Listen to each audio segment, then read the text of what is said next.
Welcome पिलाने आज आम डिस्कसन करवा थर्ड सेमिस्टार कोर्स 6 को कोर्स 6 रो क्यों यूनिट को यूनिट 1 को आम डिस्कसन करवा। ओके, तो गोटे कथा कही रखी जे जो मैंने भी सब्सक्राइब करना पिलाने सब्सक्राइब कर दियो, कारण आम फर्स्ट सेमिस्टार रु लास्ट सेमिस्टार पर्यंत एपरी ही सिलेक्टेड लॉन्ग क्वेश्चन को आम डिस्कसन करुचे। तो जो मैंने भी सब्सक्राइब करना पिलाने तो सब्सक्राइब कर दियो, तुम मानक एमती ही सिलेक्टेड लॉन्ग क्वेश्चन ही चैनल रे अपलोड होची। यह सहित बीएड रो मध्य किसी कंटेंट एवं नोट अवेलेबल रहिबो। ओके, देन चलो यह यूनिट को आम डिस्कसन करवा। सामंतवाद रो पतन रो कारण गुड़िक लिख। ओके, क्वेश्चन तो यह तो आंसर आम देखा मध्ययुगे पराक्रमीशाली राजा चार्ल्स मृत्यु पर जो चार्ल्स मैन थे पिलाने चार्ल्स मैन यह सर्ट क्वेश्चन भी आसी था क्यों राजा मृत्यु पर सामंतवाद अग्रगति देखा जाइथिला। तो तुम मैंने लिखिदेव पिलाने चार्ल्स मैन को। ओके, चार्ल्स मैन को मृत्यु पर रोम साम्राज्यर पतन घटी और समग्र यूरोप रे अराजकता देखा देथिला। ओके, एथिपाई ही सामंत माने आसी परिथिले। सही समय रे जनसाधारण को साहाय्य करबा पाई केही राजा नथिले, तेणु जनसाधारण प्रभावशाली व्यक्ति उपर निर्भर कले। राजा नथिले जनसाधारण माने कहा उपर निर्भर करिवे, जो टिके हट्टाखट्टा थिबे धन संपत्ति परिपूर्ण थे तांकु से माने निर्भर हेबे ना। ओके, तो निर्भर कले सही प्रभावशाली व्यक्ति हेले सामंत माने। ओके, जहाँ पर से माने निर्भर हेले से माननकु कहा जाइतिला सामंत। सामंत माने जनसाधारण को साहाय्य कले और जमी प्रदान करथिले, सही जमी को फ्यूड कहा जाउतिला, फिफ बा फ्यूड कहा जाउतिला।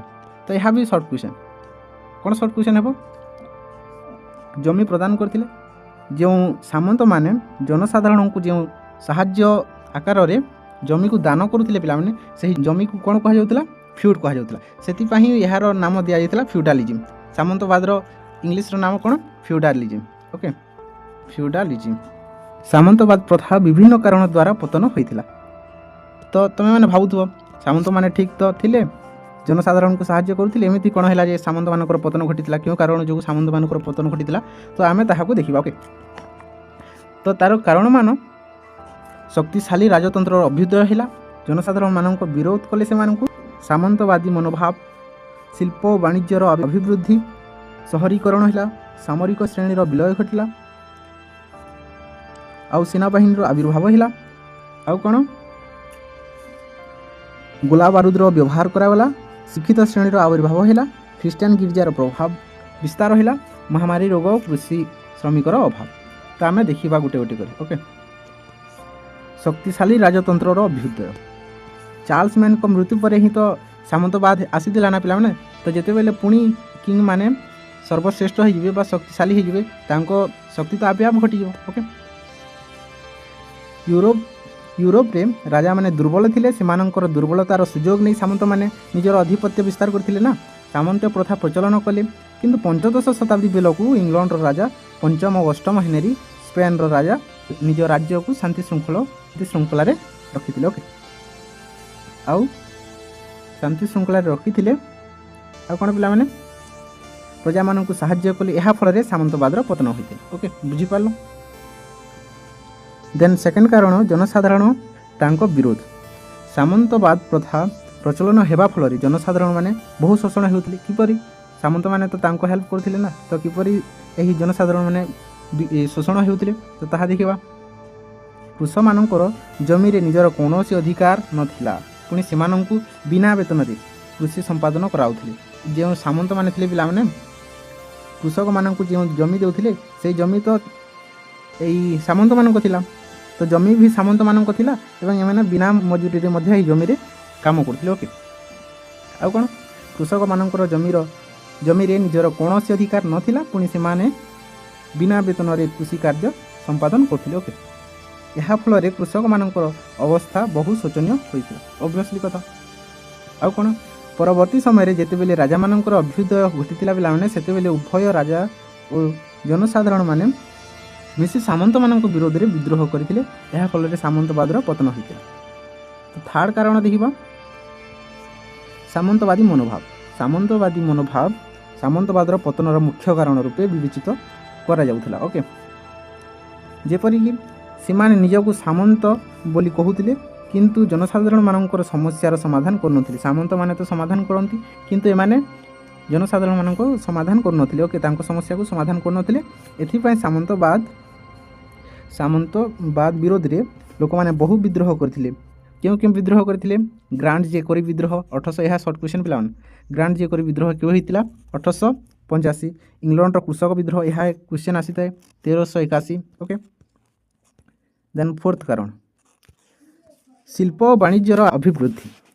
ସାମନ୍ତମାନେ ଜମିର ଯେଉଁ କୃଷକମାନେ କାର୍ଯ୍ୟ କରୁଥିଲେ ପିଲାମାନେ, ସେମାନେ ନିଜର ସୁବିଧା ପାଇଁ ଅତ୍ୟଧିକ ଅର୍ଥ ଉପାର୍ଜନ କରିବା ପାଇଁ ଗ୍ରାମ ଛାଡ଼ି ସହର ଚାଲିଗଲେ ଓ ସେଠାରେ, ଏହାକୁ ଭଲସେ ବୁଝିବା, ଶିଳ୍ପ ଓ ବାଣିଜ୍ୟର ଆବିର୍ବୃଦ୍ଧି ହେବା ଫଳରେ କେମିତି ସାମନ୍ତବାଦର ପତନ ଘଟିଲା?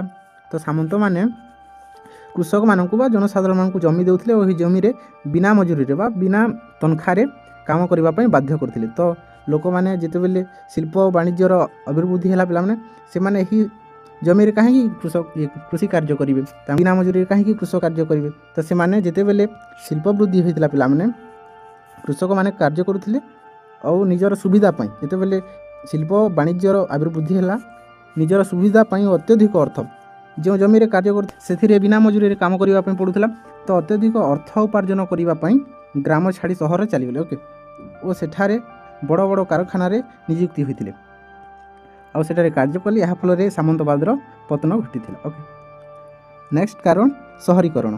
ସହରୀକରଣ ହେଲା ସାମନ୍ତବାଦ ପତନର ମୁଖ୍ୟ କାରଣ। ସାମନ୍ତମାନଙ୍କ ଶୋଷଣ, ଜନସାଧାରଣମାନେ ମୁକ୍ତ ହେବା ଉଦ୍ଦେଶ୍ୟରେ ଗ୍ରାମ ଛାଡ଼ି ନୂତନ କରି ଗଢ଼ି ଉଠିଥିବା ସହରକୁ ଚାଲି ଯାଇଥିଲେ। ଏହା ଫଳରେ ସାମନ୍ତବାଦର ପତନ ହୋଇଥିଲା। ଏହା ସିମ୍ପଲ୍ ଥିଲା। ଆଉ କ'ଣ? ସାମରିକ ଶ୍ରେଣୀର ବିଲୟ। ସାମନ୍ତମାନଙ୍କର ସାମରିକ ବାହିନୀ ରାଜା ଓ ପ୍ରଜାମାନଙ୍କ ତୁଳନାରେ ବହୁ ଅଧିକ ଥିଲା। ଯେଉଁ ସାମନ୍ତମାନଙ୍କ ପାଖରେ ସାମରିକ ବାହିନୀ ବା ସୈନ୍ୟବାହିନୀ ରାଜାଙ୍କ ଠାରୁ ଅଧିକ ଥିଲା ପିଲାମାନେ, ତ ସେ ସମୟରେ ବହୁ ଯୁଦ୍ଧ ହୋଇଥିଲା। ଯୁଦ୍ଧରେ ବହୁ ସାମନ୍ତମାନେ ମୃତ୍ୟୁବରଣ କରିଥିଲେ। ଏହା ଫଳରେ ସାମନ୍ତବାଦର ପତନ ହୋଇଥିଲା। ସେନାବାହିନୀର ଆବିର୍ଭାବ। ପୂର୍ବରୁ ରାଜାମାନଙ୍କ ପାଖରେ ସୈନ୍ୟବାହିନୀ ନଥିଲା। ଓକେ, ପ୍ରଥମେ ତ ସୈନ୍ୟବାହିନୀ ନଥିଲା, ତେଣୁ ରାଜା ଯୁଦ୍ଧ ସମୟରେ କାହା ଉପରେ ନିର୍ଭର କରିବେ? ସାମନ୍ତମାନଙ୍କ ଉପରେ ହିଁ ନିର୍ଭର କରିବେ, ତାଙ୍କଠାରୁ ହିଁ ସୈନ୍ୟବାହିନୀ ମାଗିବେ। ଓକେ, କିନ୍ତୁ ଯେତେବେଳେ ରାଜାମାନଙ୍କର ଆବିର୍ଭାବ ହୋଇଥିଲା, ସେତେବେଳେ ସୈନ୍ୟବାହିନୀର ମଧ୍ୟ ଆବିର୍ଭାବ ହୋଇଥିଲା। ଏବଂ ସୈନ୍ୟବାହିନୀ ଯେତେବେଳେ ରାଜାଙ୍କ ପାଖରେ ଆସିଲା, ସେମାନେ ସାମନ୍ତମାନଙ୍କ ପାଖରୁ କାହିଁକି ସୈନ୍ୟ ମାଗିବେ? ଏହି କାରଣରୁ ପରବର୍ତ୍ତୀ ସମୟରେ ରାଜାମାନେ ସାମନ୍ତମାନଙ୍କ ସୈନ୍ୟବାହିନୀ ଉପରେ ନିର୍ଭର କଲେ ନାହିଁ।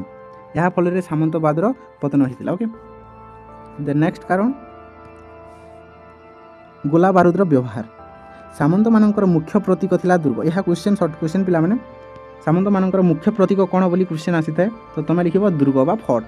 ଓକେ, ଫୋର୍ଟ ବି ଲେଖିପାର ଇଂଲିଶରେ, ଓଡ଼ିଆରେ ଦୁର୍ଗ। ସାମନ୍ତମାନଙ୍କର ମୁଖ୍ୟ ପ୍ରତୀକ ହେଲା ଦୁର୍ଗ। ସେଠାରେ ସାମନ୍ତମାନେ ବସବାସ କରୁଥିଲେ ଓ ରାଜା ଓ ସାମନ୍ତମାନଙ୍କ ମଧ୍ୟରେ ବହୁ ଥର ଯୁଦ୍ଧ ହୋଇଥିଲା। ଆଉ କ'ଣ? ଚୀନରୁ ହୋଇଥିବା ଗୋଲା ବାରୁଦର ବ୍ୟବହାର। ଚୀନରୁ ଯେଉଁ ଗୋଲା ବାରୁଦର ଉଦ୍ଭବ ହୋଇଥିଲା ପିଲାମାନେ, ସେହି ଗୋଲା ବାରୁଦର ସାହାଯ୍ୟର ବ୍ୟବହାର କରିଥିଲେ ୟୁରୋପରେ ଆଉ ମଧ୍ୟ ପ୍ରଚଳିତ ଥିଲା। ରାଜାମାନେ ସେଇ ତୋପର ବ୍ୟବହାର କରି ରାଜାମାନେ ତୋପ ସାହାଯ୍ୟରେ ସାମନ୍ତମାନଙ୍କ ଦୁର୍ଗ ଉପରକୁ ଆକ୍ରମଣ କରିଥିଲେ ଓ ଭାଙ୍ଗି ଦେଇଥିଲେ। ଏହା ଫଳରେ ସାମନ୍ତବାଦର ପତନ ହୋଇଥିଲା। ଆଉ କ'ଣ? ଶିକ୍ଷିତ ଶ୍ରେଣୀର ଆବିର୍ଭାବ। ସାମନ୍ତବାଦ ପ୍ରଥା ପ୍ରଚଳନ ହେବା ସମୟରେ ଲୋକମାନେ ସେମାନଙ୍କ ପିଲାଙ୍କୁ ନାଇଟ୍ ହେବା ପାଇଁ ଉତ୍ସାହିତ କରୁଥିଲେ। ପୁଣି ନାଇଟ୍ ପଦବୀ କ'ଣ ତମେ ଭାବୁଥିବ? ସାମନ୍ତବାଦ ପ୍ରଥା ପ୍ରଚଳନ ହେବା ସମୟରେ ଲୋକମାନେ ସେମାନଙ୍କ ପିଲାଙ୍କୁ ନାଇଟ୍ ହେବା ପାଇଁ ଉତ୍ସାହିତ କରୁଥିଲେ। କିନ୍ତୁ ଶିକ୍ଷାର ପ୍ରସାର ହେଲା ପରେ ଜନସାଧାରଣମାନେ ସେମାନଙ୍କୁ ପିଲାଙ୍କୁ ନାଇଟ୍ ହୋଇ ସାମନ୍ତମାନଙ୍କ ଲାଭ ପାଇଁ ସାମନ୍ତମାନଙ୍କ ଜ୍ଞାନ ଅର୍ଜନ କରି ସାମନ୍ତମାନେ ପିଲାଙ୍କ ଲାଭ ପାଇଁ ପ୍ରଭାବ କଲେ। ଏହିପରି ସାମନ୍ତ ଘରେ ପିଲାମାନେ ସାମରିକ ଶ୍ରେଣୀ ଗ୍ରହଣ କରିବା ପାଇଁ କାରଣ କଲେ। 9th ନମ୍ବର କାରଣ କ'ଣ ପିଲାମାନେ? ଶିକ୍ଷିତ ଶ୍ରେଣୀର ଆବିର୍ଭାବ। ପ୍ରଥମେ ନାଇଟ୍ ପଦବୀ ଗୋଟେ ଥିଲା ପିଲାମାନେ, ତାହାକୁ ସମସ୍ତେ ଭଲ କହୁଥିଲେ ପିଲାମାନେ। ଏହା ସାମନ୍ତମାନଙ୍କ ତଳେ ଥିଲେ ନାଇଟ୍ ପଦବୀ। ସେହି ପଦବୀକୁ ସମସ୍ତେ ଚାହୁଁଥିଲେ। କିନ୍ତୁ ଯେତେବେଳେ ଲୋକମାନେ ଶିକ୍ଷିତ ହେଲେ ପିଲାମାନେ, ଶିକ୍ଷାର ପ୍ରସାର ହେଲା ପରେ ଜନସାଧାରଣମାନେ ସେମାନଙ୍କ ପିଲାଙ୍କୁ ନାଇଟ୍ ନ ହୋଇ ଜ୍ଞାନୀ ହେବା ପାଇଁ ପ୍ରୋତ୍ସାହନ କରିଥିଲେ। ପରବର୍ତ୍ତୀ ଏପରିକି ସାମନ୍ତର ପିଲାମାନେ ମଧ୍ୟ ସାମରିକ ଶ୍ରେଣୀର ଶିକ୍ଷା ଗ୍ରହଣ କରିବା ପାଇଁ ବାରଣ କଲେ। ଆଉ ଯେତେବେଳେ ଶିକ୍ଷାର ପ୍ରସାର ହେଲା ପିଲାମାନେ, ସେତେବେଳେ ସାମନ୍ତମାନଙ୍କ ଛୁଆମାନେ ବି ଏହି ସାମରିକ ଶିକ୍ଷା ନେବା ପାଇଁ ଗ୍ରହଣ କଲେ ନାହିଁ। ଆଉ ଫଳରେ ସାମନ୍ତବାଦୀ ପ୍ରଥାର ପ୍ରଚଳନ ବନ୍ଦ ହୋଇଯାଇଥିଲା। ଆଉ କ'ଣ, ଖ୍ରୀଷ୍ଟିଆନ ଓ ଗିର୍ଜାର ପ୍ରଭାବ। ୟୁରୋପରେ ଗିର୍ଜାର ଆବିର୍ଭାବ ହୋଇଥିଲା। ଗିର୍ଜାର ଜନସାଧାରଣ ଓ ସାମନ୍ତମାନଙ୍କ ବିଷୟରେ ବିଚାର ହେଉଥିଲା। ଜନସାଧାରଣମାନଙ୍କୁ ପ୍ରତି କରୁଥିବା ଅତ୍ୟାଚାର, ଜନସାଧାରଣଙ୍କ ଉପରେ କରୁଥିବା ଅତ୍ୟାଚାରକୁ ପରିତ୍ୟାଗ କରିବା ପାଇଁ ଉପଦେଶ ଦେଇଥିଲେ। ଏହା ଫଳରେ ସାମନ୍ତବାଦ ପ୍ରଥାର ପ୍ରଚଳନ ହୋଇଥିଲା। କ'ଣ କହୁଛି, ୟୁରୋପରେ ଗିର୍ଜାର ଆବିର୍ଭାବ ହୋଇଥିଲା। ଗିର୍ଜାରେ ଜନସାଧାରଣ ଓ ସାମନ୍ତଙ୍କ ବିଷୟରେ ବିଚାର ହେଉଥିଲା। ଜନସାଧାରଣଙ୍କ ପ୍ରତି କରୁଥିବା ଅତ୍ୟାଚାରକୁ ପରିତ୍ୟାଗ କରିବା ପାଇଁ ଉଦ୍ଦେଶ୍ୟ ଦିଆଯାଉଥିଲା ସାମନ୍ତମାନଙ୍କୁ। ଏହା ଫଳରେ ସାମନ୍ତବାଦ ପ୍ରଥାର ପତନ ହୋଇଥିଲା। ଆଉ ଗୋଟେ କାରଣ, ମହାମାରୀ ଓ ରୋଗ ଓ କୃଷି ଶ୍ରମିକର ଆବିର୍ଭାବ।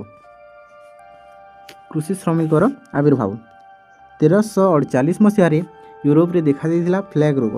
ଏହା ମଧ୍ୟ ସର୍ଟ କ୍ୱେଶ୍ଚନ୍, କେବେ ପ୍ଲେଗ୍ ରୋଗ ଦେଖାଯାଇଥିଲା ୟୁରୋପରେ? 1348। ଏହି ରୋଗରେ ୟୁରୋପରେ 25% ଲୋକ ମୃତ୍ୟୁବରଣ କରିଥିଲେ। ପରବର୍ତ୍ତୀ ସମୟରେ ସାମନ୍ତମାନଙ୍କ ଜମିରେ ଚାଷ କରିବା ପାଇଁ କୃଷକ ଶ୍ରମିକର ଆବିର୍ଭାବ ଦେଖା ଦେଇଥିଲା। କେହି ଚାଷ କଲେ ନାହିଁ ସେଠାରେ। ତ ପରିଶେଷରେ କୃଷକ ଗୁଡ଼ିକୁ ପଶୁପାଳନ କ୍ଷେତ୍ରରେ ପରିଗଣିତ ହେଲେ। ଏହା ଫଳରେ ମଧ୍ୟ ସାମନ୍ତବାଦର ପତନ ଘଟିଥିଲା। ଆଉ କ'ଣ, ତ ଏହାର କନକ୍ଲୁଡ଼ ଏପରି କରିବ। ପ୍ରଥମେ ମୁଁ କହିଦେଉଛି ଯେ ଲଙ୍ଗ୍ କ୍ୱେଶ୍ଚନ୍ କିପରି ଲେଖା ହେବା କଥା। ହେଡ଼ଲାଇନ୍ ଦେବ, ପ୍ରଥମେ ଉପକ୍ରମ ଦେବ, ଦେନ୍ ହେଡ଼ଲାଇନ୍ ଦେବ, ଦେନ୍ ହେଡ଼ଲାଇନ୍ ଦେଇକି ଡିସ୍କ୍ରାଇବ୍ କରିଦେବ, ଦେନ୍ ଶେଷରେ ଉପସଂହାର ଲେଖିବ। ଓକେ, ଏପରି ଲେଖିଲେ ହିଁ କ୍ୱେଶ୍ଚନ୍ ଭଲ ହୁଏ ଏବଂ ମାର୍କ ମଧ୍ୟ ମିଳିଥାଏ। ତ ଉପସଂହାର ଲେଖିବ, ଉପରୋକ୍ତ ଆଲୋଚନାରୁ ଆମେ ଏହି ସିଦ୍ଧାନ୍ତରେ ଉପନୀତ ହେଲୁ ଯେ ଏହା ପରମାନେଣ୍ଟ ଲାଇନ୍ ରହିବା କଥା। ଫାର୍ଷ୍ଟ ସେମିଷ୍ଟାରରୁ ଲାଷ୍ଟ ସେମିଷ୍ଟାର ପର୍ଯ୍ୟନ୍ତ ଏହି ଲାଇନ୍କୁ ହିଁ ଲେଖିବ ଉପସଂହାରରେ। ଉପରୋକ୍ତ ଆଲୋଚନାରୁ ଆମେ ଏହି ସିଦ୍ଧାନ୍ତରେ ଉପନୀତ ହେଲୁ ଯେ, ଏହା ଲେଖିବ। ଦେନ୍ ଯେଉଁ ତୁମେ ଆଉଟପୁଟ୍ ମିଳିଲା ଏହି କ୍ୱେଶ୍ଚନ୍ରୁ ତାକୁ ତୁମେ ଏଠାରେ ଲେଖିବ। ଉପନୀତ ହେଲୁ ଯେ ବିଭିନ୍ନ କାରଣ ଯୋଗୁଁ ସାମନ୍ତବାଦର ପତନ ହୋଇଥିଲା। ଓକେ, ତ ଏହା ଥିଲା ତୁମମାନଙ୍କ ସାମନ୍ତବାଦର ପତନର କାରଣ। ତ ଯେଉଁମାନେ ବି ସବସ୍କ୍ରାଇବ୍ କରିନାହିଁ ପିଲାମାନେ ସବସ୍କ୍ରାଇବ୍ କରିଦିଅ। ଏହିପରି ହିଁ ଆମେ long question, selective long question ହିଁ ଡିସ୍କସନ୍ କରୁଛେ ଫାର୍ଷ୍ଟ ସେମିଷ୍ଟାରରୁ ଲାଷ୍ଟ ସେମିଷ୍ଟାର ପର୍ଯ୍ୟନ୍ତ। ତ ଚ୍ୟାନେଲ୍ରେ ପ୍ଲେଲିଷ୍ଟ ମଧ୍ୟ ଅଛି ପିଲାମାନେ, ତୁମେମାନେ ଦେଖିପାରିବ ପ୍ଲେଲିଷ୍ଟକୁ। ସେଥିରେ ଫାର୍ଷ୍ଟ ସେମିଷ୍ଟାରରୁ ଲାଷ୍ଟ ସେମିଷ୍ଟାର ପର୍ଯ୍ୟନ୍ତ କଭର୍ କରାଯାଉଛି। ତ ତୁମେମାନେ ସବସ୍କ୍ରାଇବ୍ କରିଦେଇଥାଅ। ନେକ୍ସଟ ଭିଡ଼ିଓରେ ଦେଖା ହେବା। ଓକେ।